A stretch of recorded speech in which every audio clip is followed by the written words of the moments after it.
Hello दोस्तों, स्वागत है आपका संकल्प स्टडी पॉइंट में। तो दोस्तों, आज का हमारा टॉपिक है उत्तराखंड करंट अफेयर से। अच्छा, हम उत्तराखंड में 2023 का करंट अफेयर देखेंगे, जो हमारा जनवरी माह से लेकर अप्रैल माह तक रहेगा। जो हमारा आगामी वीडियो वीपीडीओ परीक्षा, सचिवालय, रक्षा गार्ड और उत्तराखंड पुलिस दरोगा के लिए काफ़ी महत्वपूर्ण सीरीज रहेगी। तो ठीक है दोस्तों, आज का सीरीज देखते हैं। पहला क्वेश्चन देखते हैं, रक्षा मंत्री राजनाथ सिंह ने सोल ऑफ सिटी अभियान की शुरुआत कहाँ की है। अच्छा, जो सोल ऑफ सिटी अभियान की जो शुरुआत करी है वो हमारे राजनाथ सिंह, जो हमारे अभी रक्षा मंत्री हैं वर्तमान है, उन्होंने करी है। ये कहाँ पर करी गई? हमारी देहरादून में करी गई। अच्छा, देहरादून में करी गई है। कब करी गई? तो ये हमारी 14 जनवरी को करी गई दोस्तों। कब करी गई? 14 जनवरी 2023 को करी गई। अच्छा, इसको स्थापित करने का मेन उद्देश्य क्या था? तो जो हमारे सीमावर्ती क्षेत्र हैं, ठीक हो गया, मतलब जो सीमा से लगे हुए क्षेत्र हैं हमारे, उन सीमावर्ती क्षेत्रों में पर्यटन को बढ़ावा देने के लिए सोल ऑफ सिटी अभियान की शुरुआत करी गई है, जो हमारे देहरादून से राजनाथ सिंह के द्वारा शुरू कर दी गई है। अच्छा देखिए, फिर उसके बाद दूसरा क्वेश्चन डिस्कस करते हैं। दूसरा क्वेश्चन देखिए क्या कहता है कि सीमा सड़क संगठन VRO, बॉर्डर रोड ऑर्गेनाइजेशन की बात कर रहा है, द्वारा किस विदेशी देश के असाइनमेंट पर पहली महिला ऑफिसर कैप्टन सुरभि जखमोला को तैनात किया गया है। अच्छा, कौन से देश के सहायता पर, यानी कि विदेशी देश के? तो हमारे ये भूटान देश के जो हमारे असाइनमेंट है, उसके तर्ज पर सुरभि जखमोला को भूटान में तैनात कराया गया है। ये अभी तक की पहली महिला ऑफिसर कैप्टन है जो हमारे कहाँ पर है, भूटान में अभी तैनात हुई है। जो हमारा क्या हुआ है, किसी विदेशी देश से हमारे कोई एक असाइनमेंट के तहत BRO संगठन के द्वारा नियुक्त किया गया है। अच्छा ठीक है, जो हमारी सुरभि जखमोला है, अच्छा सुरभि जखमोला को भूटान में तैनात करने के लिए एक प्रोजेक्ट चलाया गया था दोस्तों। अच्छा, उस प्रोजेक्ट का नाम क्या था? उसका नाम था दंतक प्रोजेक्ट। अच्छा, जो हमारा ये सुरभि जखमोला थी, इस सुरभि जखमोला को जब भूटान में प्रोजेक्ट के तहत वहाँ पे जब भेजा गया, तो भेजने के लिए वहाँ पर तैनात करने के लिए सबसे पहले दंतक परियोजना को चलाया गया। दंतक परियोजना के तहत ही क्या करा गया, सुरभि जखमोला को भूटान में तैनात किया गया। ठीक है, उसके बाद देखते हैं अगला क्वेश्चन। अब देखिए, उत्तराखंड में पर्यावरण श्री पुरस्कार से किसे सम्मानित किया गया है? तो जो हमारा उत्तराखंड में पर्यावरण श्री पुरस्कार से सम्मानित किया गया है वो व्यक्ति हैं हमारे जगत सिंह चौधरी। अच्छा, जगत सिंह चौधरी को जंगली उपनाम से भी जाना जाता है, आप लोगों ने देखा होगा। उत्तराखंड में जंगली उपनाम से किस व्यक्ति को जाना जाता है, इससे पहले क्वेश्चन बन चुका है, तो हमारे जगत सिंह चौधरी हैं। अच्छा, जगत सिंह चौधरी को पर्यावरण श्री पुरस्कार कब मिला है? तो ये हमारा 2023 में मिला हुआ है। ठीक है, अच्छा उसके बाद देखिए, जो पर्यावरण पुरस्कार तो इनको मिला है, लेकिन इससे पहले भी इन्हें 2 और पुरस्कार मिले हैं। अच्छा, इंदिरा गांधी पुरस्कार कब मिला? तो इंदिरा गांधी पुरस्कार इनको 2000 में मिला है। ठीक हो गया। अच्छा, जो हमारे जगत सिंह चौधरी हैं, इनको इंदिरा गांधी पुरस्कार 2000 में मिला है, और जो आर्यभट्ट सम्मान है ये हमारा 2006 में मिला है। ठीक हो गया, आर्यभट्ट सम्मान 2006 में हो गया, और इंदिरा गांधी पुरस्कार इनको 2000 में मिला है, और अभी 2023 में इनको पर्यावरण श्री पुरस्कार मिला होगा। अच्छा, इनसे एक क्वेश्चन और मिलकर बनता है। अच्छा देखिए कौन सा क्वेश्चन है। अच्छा, उत्तराखंड में मिश्रित वन खेती मॉडल के लिए किसे जाना जाता है? यानी कि अगर मिश्रित वन खेती का जनक किसे कहा जाता है कहेंगे, तो ये भी हमारा जगत सिंह चौधरी को कहा जाता है। ठीक हो गया। अच्छा, जगत सिंह चौधरी का संबंध कहाँ से है? तो जो हमारी ये जगत सिंह चौधरी, यानी कि जंगली जो उपनाम से जिनको जाने जाते हैं, रुद्रप्रयाग जनपद से इनका संबंध है।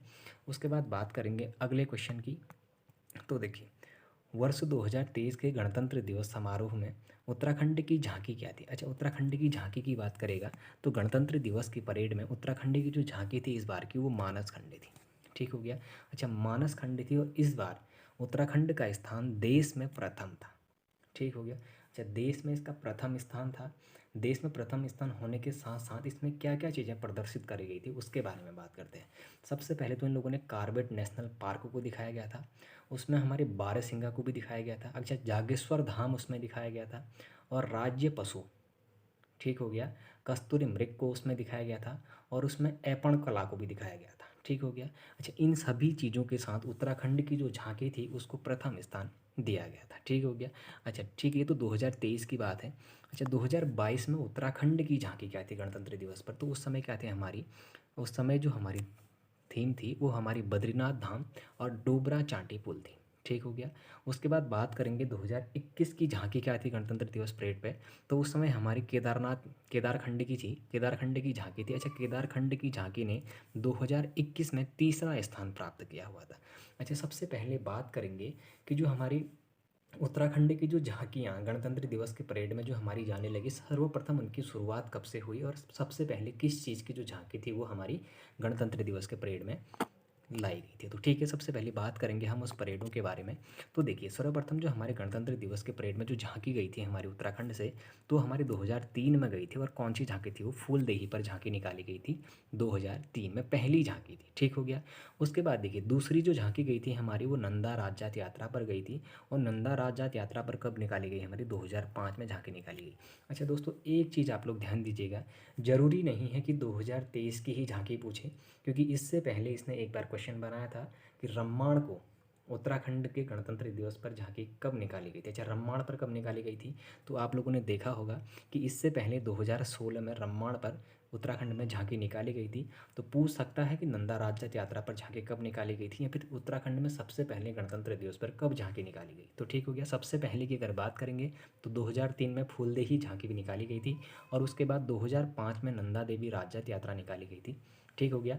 फिर बात करते हैं फूलों की घाटी घाटी की झांकी कब निकाली गई थी गणतंत्र दिवस के परेड में। तो हमारी 2006 में निकाली गई थी दोस्तों। उसके बाद कार्बेट पार्क की झांकी। ठीक हो गया। अच्छा, ये कार्बेट पार्क की जो झांकी है ये 2007 में निकाली गई थी। अच्छा, साहसिक पर्यटन की झांकी। ठीक हो गया। अच्छा, साहसिक पर्यटन की झांकी गणतंत्र दिवस के परेड पर कब निकाली गई थी? तो ये 2009 में निकाली गई थी। उसके बाद बात करेंगे कुंभ मेले की झांकी की। तो कुंभ मेले की जो झांकी है ये हमारी 2010 में निकाली गई थी। फिर बात करेंगे जड़ी बूटी की झांकी। ठीक हो गया। अच्छा, जड़ी बूटी, उत्तराखंड में जड़ी बूटी उच्च हिमालयी क्षेत्रों में पाए जाते हैं, आप लोगों को पता है। अच्छा, जड़ी बूटियों पर भी उत्तराखंड में झांकी निकाल दी गई है गणतंत्र दिवस के परेड पर। अच्छा, ये कब निकाली गई? तो ये 2014 में निकाली गई। तो दोस्तों, एक बार इन चीज़ों को आप लोग रिवाइज जरूर करिएगा, क्योंकि एग्जाम में ये पूछे जा सकते हैं। ठीक हो गया। अच्छा, इसके बाद फिर बात करते हैं केदारनाथ धाम पुनर्निर्माण पर झांकी कब निकाली गई। तो देखिए, 2013 में हमारे केदारनाथ त्रासदी हुई थी, आप लोगों ने देखा होगा, 16-17 जून 2023 की त्रासदी थी। अच्छा, उसका पुनर्निर्माण हमारा निम के द्वारा 2014 में उसको भी लिया गया था। अच्छा, उसके बाद फिर बात करेंगे नेहरू इंस्टीट्यूट मैनेजमेंट में, निम जो बोल रहा हूँ, 2014 में उसने अपने अधीन ले लिया था कि इसका पुनर्निर्माण करने के लिए। ठीक हो गया। उसके बाद देखेंगे, फिर बात करेंगे जब केदारनाथ धाम पुनर्निर्माण में अगर झांकी की बात करेंगे, तो पुनर्निर्माण का मतलब, कहने का मतलब वही है कि आपदा के बाद जब उसको पुनर्स्थापित किया गया तो उसके लिए झांकी कब निकाली गई। तो अच्छा, तो 2015 की जो झांकी थी तो वो केदारनाथ धाम पुनर्निर्माण की झांकी निकाली गई थी। ठीक हो गया। अच्छा, फिर बात करते हैं रम्माण की झांकी। अच्छा, थोड़ा देर पहले मैंने बताया था कि इससे पहले एग्जाम में आ चुका है कि रम्माण रम्माण उत्तराखंड के गणतंत्र दिवस की झांकी कब निकाली गई थी रम्माण पर। तो ठीक है, रम्माण हमारा एक उत्सव है, आप लोगों ने देखा होगा। अच्छा देखिए, तो रम्माण पे जो हमारी झांकी निकाली गई थी ये हमारी 2016 में निकाली गई थी। उसके बाद ग्रामीण पर्यटन की झांकी। ठीक हो गया। अच्छा, ग्रामीण पर्यटन, एक खाली पर्यटन की झांकी थी, उसके बारे में मैंने आपको बता चुका हूँ। अच्छा, अब ग्रामीण पर्यटन की झांकी कहेगा तो ये हमारे 2018 में हो गई। अच्छा, अनासक्ति आश्रम, अच्छा कौसानी में है, कौसानी बागेश्वर के अंदर आता है। ठीक हो गया। अच्छा, कौसानी में ही हमारा लक्ष्मी आश्रम भी है, आप लोगों ने देखा होगा 1941 में जो बना हुआ था। ठीक है। अच्छा, अनासक्ति आश्रम कौसानी की जो झांकी थी ये कब निकाली गई? 2019 में निकाली गई। ठीक हो गया। अच्छा, उसके बाद बात करेंगे 2020 की। तो कोविड के कारण इस समय क्या हुआ था, झांकियाँ नहीं निकली थी। 21 की मैं आपको बता चुका हूँ इससे पहले। ठीक हो गया, केदारखंड में निकाली गई थी। और 22 की भी मैंने आप लोगों को बता दिया है कि जो बद्रीनाथ धाम डोबरा चांटी पुल को निकाला गया था। और 2023 की हमने जो बात करी थी थोड़ा देर पहले, तो आपको मैंने बता दिया था मानस खंड पर निकली हुई थी। और कार्बेट नेशनल पार्क, बारहसिंगा और हमारा जागेश्वर धाम हो गया राज्य पशु, साथ में अपन कला को दर्शाया गया था। और इस बार 2023 में उत्तराखंड का जो स्थान था वो देश में प्रथम स्थान था दोस्तों। इस चीज़ को ध्यान रखिएगा, इसमें प्रथम स्थान था। अगर 2021 की बात करेंगे तो 2021 में हमारा थर्ड रैंकिंग था उत्तराखंड का। ठीक हो गया। अच्छा ठीक है, इसके बाद फिर बात करते हैं 2023 तंजानिया स्थित माउंट कलिमंजारो को फतह करने वाले पर्वतारोही कौन कौन से। अच्छा ठीक है, 2023 में तंजानिया में जो स्थित हमारा माउंट कलिमंजारो जो पर्वत शिखर है, इस पर फतह करने वाले उत्तराखंड के दो व्यक्ति हैं। अच्छा, वो कौन कौन से हैं? एक तो हमारे रोहित भट्ट हैं, ठीक हो गया, और दूसरे हमारे कौन है? प्रीति नेगी है। ठीक हो गया, एक तो हमारे कौन से हो गए, हमारे रोहित भट्ट हो गई, दूसरी हमारी प्रीति नेगी हो गई। ठीक हो गया दोस्तों। अच्छा दोस्तों, जो हमारी ये रोहित भट्ट हैं और दूसरे हमारे जो प्रीति नेगी हैं, अब इनके बारे में बात करेंगे कि ये रहने वाले कहाँ के हैं या फिर ये निवासी कहाँ के हैं। तो सबसे पहले देख लेते हैं जो तंजानिया में जो माउंट कलिमंजारो फतह करने वाले जो हमारे पर्वतारोही हैं, उसमें हमारे एक तो रोहित भट्ट हैं, दूसरे प्रीति नेगी है, मैंने बताया था। अच्छा, जो ये रोहित भट्ट हैं हमारे, ये टिहरी गढ़वाल के हैं दोस्तों, ठीक हो गया। ये कहाँ के हैं? हमारे टिहरी गढ़वाल के हैं। और जो हमारी दूसरी प्रीति नेगी है, ये हमारे रुद्रप्रयाग की हैं, ठीक हो गया। ये हमारी रुद्रप्रयाग की हो गई। और जो मैंने इससे पहले बताया था, जो हमारे रोहित भट्ट हैं, रोहित भट्ट हमारे कहाँ के हो गए? टिहरी गढ़वाल के हो गए, ठीक हो गया। अच्छा, जो हमारी प्रीति नेगी है, जो रुद्रप्रयाग से संबंधित है, इनने पाकिस्तान के जो एक इससे पहले का रिकॉर्ड था, उस रिकॉर्ड को भी तोड़ा है। इनने 3 दिन में माउंट कलिमंजारो को फतह करने वाली बनी है हमारी कौन? प्रीति नेगी, ठीक हो गया। अच्छा, फिर बात करते हैं अगले क्वेश्चन की। राज्य में देश का पहला all age weather running track कहाँ बनाया जा रहा है या फिर कहाँ बनाया गया है? तो हमारा जो all age weather running track है, यानी कि किसी भी मौसम में हम जहाँ पर रनिंग कर सकते हैं, वो ट्रैक कहाँ पर बना है? तो वो हमारा देहरादून में बना है। अच्छा, देहरादून के कहाँ पर बना है? तो देहरादून के हमारे गणी कैंट में बना है दोस्तों। कहाँ पर बना है? ये देहरादून के गणी कैंट में बना है। अच्छा, गणी कैंट बोले तो ये हमारा जो जसवंत सिंह ग्राउंड था, कौन सा हो गया? जसवंत सिंह ग्राउंड जो हमारा देहरादून में है, उस ग्राउंड में क्या बनाया गया है? हमारा all age weather running track बनाया गया है, ठीक हो गया। अब उसके बाद अगले क्वेश्चन की बात करते हैं। राष्ट्रीय स्टार्टअप दिवस के दिन उत्तराखंड को कितने अवार्ड दिए गए थे? ठीक है, जो हमारा राष्ट्रीय स्टार्टअप दिवस था, अच्छा, वो राष्ट्रीय स्टार्टअप दिवस के दिन उत्तराखंड को कितने अवार्ड दिए गए थे, उसके बारे में बात करते हैं। तो उस समय हमारे उत्तराखंड को 2 अवार्ड दिए गए थे। पहला हमारा दिगंतरा एरोस्पेस को दिया गया था, और दूसरा हमारा इंजीनियर्स एनर्जी स्टार्टअप कंपनी को दिया गया था, ठीक हो गया। तो स्टार्टअप दिवस कब मनाया जाता है? सबसे बड़ी बात यह है, तो स्टार्टअप दिवस हमारा 16 जनवरी को मनाया जाता है। कब मनाया जाता है? 16 जनवरी को मनाया जाता है। अच्छा, इस बार 16 जनवरी यानी कि बात करेंगे 2023 में, 16 जनवरी को स्टार्टअप दिवस के दिन उत्तराखंड को 2 अवार्ड दिए गए। पहला अवार्ड मैंने बताया था थोड़ी देर पहले कि दिगंतरा एरोस्पेस को दिया गया, दूसरा हमारा इंजीनियर्स एनर्जी स्टार्टअप कंपनी को दिया गया था, ठीक हो गया। अच्छा, फिर बात करते हैं नेक्स्ट क्वेश्चन की। तो देखिएगा, राष्ट्रीय कृषि और ग्रामीण विकास बैंक नाबार्ड ने कृषि व एमएसएमई सेक्टर के लिए राज्य को कितने करोड़ की मंजूरी दी? अच्छा, सूक्ष्म लघु और मध्यम उद्योग, एमएसएमई का मतलब आप लोगों को मैंने बता चुका हूँ। सूक्ष्म लघु और मध्यम उद्योग के लिए या फिर कृषि जो हमारे नाबार्ड, ठीक हो गया, कृषि विकास बैंक जो हमारा नाबार्ड है, उसने कितने जो कृषि एमएसएमई सेक्टर है यानी कि सूक्ष्म लघु और मध्यम उद्योगों के लिए राज्य में कितने करोड़ की मंजूरी दी है, उसके बारे में बात करेंगे। तो राष्ट्रीय कृषि और ग्रामीण विकास बैंक नाबार्ड ने कृषि व एमएसएमई सेक्टर के लिए राज्य को कितने करोड़ की मंजूरी दी है? तो ये हमारा 30,000 करोड़ की मंजूरी दी है दोस्तों। कितनी दी है? 30,000 करोड़ की मंजूरी दी हुई है। अच्छा, जो ये सेक्टर थे हमारे, अच्छा, ये सेक्टर जो हमारे कौन से हो गए? एमएसएमई, मैंने एमएसएमई की बात करी थी। अच्छा, एमएसएमई की बात करेंगे तो मैंने इससे पहले बता चुका हूँ, जो हमारे सूक्ष्म लघु और मध्यम जो हमारे उद्योग चल रहे हैं, अच्छा, उन उद्योगों के लिए कितने करोड़ की मंजूरी दे दी गई है? अभी नाबार्ड के द्वारा 30,000 करोड़ की मंजूरी दे दी गई है, ठीक हो गया। उसके बाद बात करेंगे कि कुमाऊं मंडल के पहले ग्लास ब्रिज का निर्माण कहाँ पर किया जा रहा है? तो कुमाऊं मंडल में जो पहला ग्लास ब्रिज है हमारा, उसका निर्माण हमारा पिथौरागढ़ में करा जा रहा है। अच्छा, पिथौरागढ़ के कहाँ पर करा जा रहा है? तो पिथौरागढ़ के मुंशियारी में करा जा रहा है दोस्तों, ठीक हो गया। अच्छा, पिथौरागढ़ के मुंशियारी में करा जा रहा है, ठीक हो गया। अच्छा, देखो, सबसे पर्यटन की दृष्टि से सबसे जो सर्वोत्तम अभी हिल स्टेशन है, उसके लिए मुंशियारी को दूसरा एक अवार्ड मिला है, ये भी आप लोग ध्यान रखिएगा। अच्छा, जो ग्लास ब्रिज है कुमाऊं का पहला, वो भी हमारा मुंशियारी में बन रहा है। अगर गढ़वाल की बात करेंगे तो गढ़वाल के ऋषिकेश और टिहरी में ग्लास ब्रिजों का निर्माण किया जाएगा। कहाँ पर किया जाएगा? एक तो हमारा टिहरी में किया जाएगा, दूसरा दोस्तों हमारा ऋषिकेश में किया जाएगा, ठीक हो गया। एक कहाँ पर किया गया है? हमारा टिहरी में, और दूसरा हमारा ऋषिकेश में ग्लास ब्रिजों का निर्माण किया गया है। अगर कुमाऊं मंडल की बात करेंगे तो हमारा पिथौरागढ़ के मुंशियारी में ग्लास ब्रिजों का निर्माण किया गया है, ठीक हो गया। फिर उसके बाद देखते हैं, राज्य में पोल्ट्री वैली योजना का शुभारंभ कब किया गया? अच्छा, पोल्ट्री वैली का संबंध किससे है? तो हमारा अगर पोल्ट्री वैली की बात करेंगे तो जो हमारे किसान हैं, किसानों की आय को दोगुनी करने के लिए पोल्ट्री वैली की शुरुआत करी गई है, जो हमारा 1 दिसंबर 2022 से करी गई, ठीक है। अच्छा, बात करेंगे अभी हमारे जो पशुपालन मंत्री हैं वो कौन है? हमारे सौरभ बहुगुणा जी। अच्छा, सौरभ बहुगुणा जी द्वारा इसकी शुरुआत कब करी गई? 1 दिसंबर 2022 को करी गई, ठीक हो गया।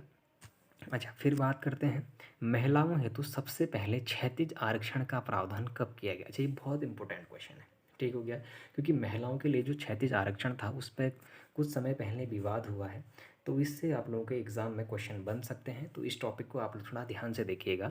क्वेश्चन पूछता है कि महिलाओं हेतु सबसे पहले क्षैतिज आरक्षण का प्रावधान कब किया गया? तो 18 जुलाई 2001 को। ठीक हो गया। अच्छा, 18 जुलाई 2001 को इस समय अंतरिम सरकार चल रही थी। ठीक हो गया। अंतरिम सरकार चल रही थी 2001 में। अच्छा, इस समय नित्यानंद की सरकार चल रही थी। उस समय क्या करा गया? उस समय महिलाओं के लिए क्षैतिज आरक्षण की व्यवस्था करी गई और 20% महिलाओं को क्षैतिज आरक्षण दिया गया। अब ठीक है। अच्छा, उस 20% क्षैतिज आरक्षण को बढ़ाकर 30% कब किया गया? ये बड़ा क्वेश्चन बनता है। तो देखिए, जो हमारा 20% महिला क्षैतिज आरक्षण था उसको बढ़ाकर 30% जो करा गया, ये उस समय ND तिवारी की सरकार चल रही थी, हमारे नारायण दत्त तिवारी की सरकार चल रही थी। ये 24 जुलाई 2006 को 20% से बढ़ाकर 30% कर दिया गया था। ठीक है। अच्छा ठीक है, अब 30% अभी तक चल रहा था, लेकिन हाल ही में हाईकोर्ट द्वारा उस पर रोक लगा दिया गया था कि 30% जो आरक्षण था वो महिलाओं को अब उत्तराखंड में नहीं दिया जाएगा, ये प्रावधान कोर्ट ने कर दिया था। तो हाईकोर्ट द्वारा 30% महिला क्षैतिज आरक्षण पर रोक कब लगाई गई? तो ये हमारा 26 अगस्त 2022 को महिला क्षैतिज आरक्षण पर रोक लगा दिया गया था। उसके बाद इस पर याचिकाएं दायर हुई। ठीक हो गया। और याचिकाएं जब दायर हुई तो सबसे पहले इन लोगों ने क्या करा? इन लोगों ने एक विधेयक पास करा। ठीक हो गया। इन लोगों ने 29 नवंबर 2022 को विधेयक विधानसभा में पेश किया और 30 नवंबर 2022 को विधेयक सर्वसम्मति से पारित कर दिया गया। ठीक हो गया, राजभवन में। उसके बाद क्या करा गया? 10 जनवरी 2023 को इसको पुनः फिर से स्वीकृत कर दिया गया राज्यपाल के द्वारा। ठीक हो गया। अच्छा, इस पर रोक कब लगी? अच्छा, ये चीज़ें विधानसभा में कब पारित करी गई, ये चीज़ें नहीं पूछेगा। लेकिन आप लोग ध्यान दीजिएगा, अगर क्षैतिज आरक्षण पर रोक कब लगाई गई तो सबसे पहले ध्यान दीजिएगा हमारा 26 अगस्त 2022 को लगाई गई है। और उसके बाद अगर बात करेगा कि हमारे राज्यपाल द्वारा पुनः उसको कब से स्वीकृति दी गई है, तो 10 जनवरी 2023 से दोबारा उसको क्या मिल गई है? महिलाओं को 30% क्षैतिज आरक्षण उत्तराखंड में फिर से प्राप्त हो चुका है। ठीक हो गया। अच्छा, फिर बात करते हैं। अच्छा दोस्तों, एक क्वेश्चन और नोट करिएगा आप लोग। ICC द्वारा किसी राष्ट्रीय वीरता पुरस्कार से सम्मानित किया गया। अच्छा, ICC का मतलब क्या है? ICC का मतलब है Indian council for child welfare. ठीक हो गया। ICCW। ठीक हो गया। ICCW का फुल फॉर्म मैंने आपको बता चुका हूँ। Indian council for child welfare ICCW द्वारा किसी राष्ट्रीय वीरता पुरस्कार से सम्मानित किया गया है। अच्छा, तो ये नितिन रावत को सम्मानित किया गया है दोस्तों। किसको किया गया है? ये नितिन रावत को अभी सम्मानित किया गया है। अच्छा, ये नितिन रावत हैं कहाँ के? तो हमारे जो ये नितिन रावत हैं दोस्तों, ये रुद्रप्रयाग जनपद के हैं। कहाँ के हैं ये रुद्रप्रयाग जनपद के हैं। अच्छा, इनको वीरता पुरस्कार से क्यों सम्मानित किया गया है? क्योंकि इनने क्या करा था, इनके एक बड़े भाई थे। ठीक हो गया। अपने भाई को बाघ से बचाने की या फिर उनकी रक्षा करने के लिए इनको वीरता पुरस्कार से, इनकी बाल वीरता पुरस्कार इसको हम कह सकते हैं, बाल वीरता पुरस्कार से इनको सम्मानित किया गया है। जो हमारे नितिन रावत हैं रुद्रप्रयाग जनपद से हैं, इस चीज़ को आप लोग ध्यान दीजिएगा। अच्छा, Indian council for child welfare यानी कि ICCW द्वारा इनको राष्ट्रीय वीरता पुरस्कार से सम्मानित किया गया है। अच्छा दोस्तों, तो आप लोगों को अगर ये सीरीज एग्ज़ाम की दृष्टि से यदि महत्वपूर्ण लगी हुई हो तो आप लोग चैनल को ज़रूर सब्सक्राइब करें और अपने दोस्तों के साथ चैनल को ज़रूर शेयर करें, लाइक करें, कमेंट करें। बाकी की जो हमारे इसके सीरीज़ हैं, ये अभी हमारा जनवरी का सीरीज है। हम फरवरी, मार्च और अप्रैल चारों ही सीरीज हम आपके सामने लेकर आएंगे। और आने वाले वीडियो जो हमारे अभी बंदी रक्षक का जो अभी एग्ज़ाम होना है दिसंबर में, और उसके साथ में हमारे सचिवालय रक्षा गार्ड के हैं, उत्तराखंड पुलिस दरोगा के जो एग्ज़ाम हैं, उन एग्ज़ामों के लिए ये वीडियो काफ़ी हेल्पफुल रहेगी। तो इसके बाद जो हम इसका फरवरी वाला सीरीज़ लाएंगे, नेक्स्ट डे को लाएंगे। ओके, तो आप लोग इतनी चीज़ों को अभी कवर कर लीजिए, बाकी फिर हमारे सेकंड पार्ट में इसके बारे में आगे डिस्कस करेंगे।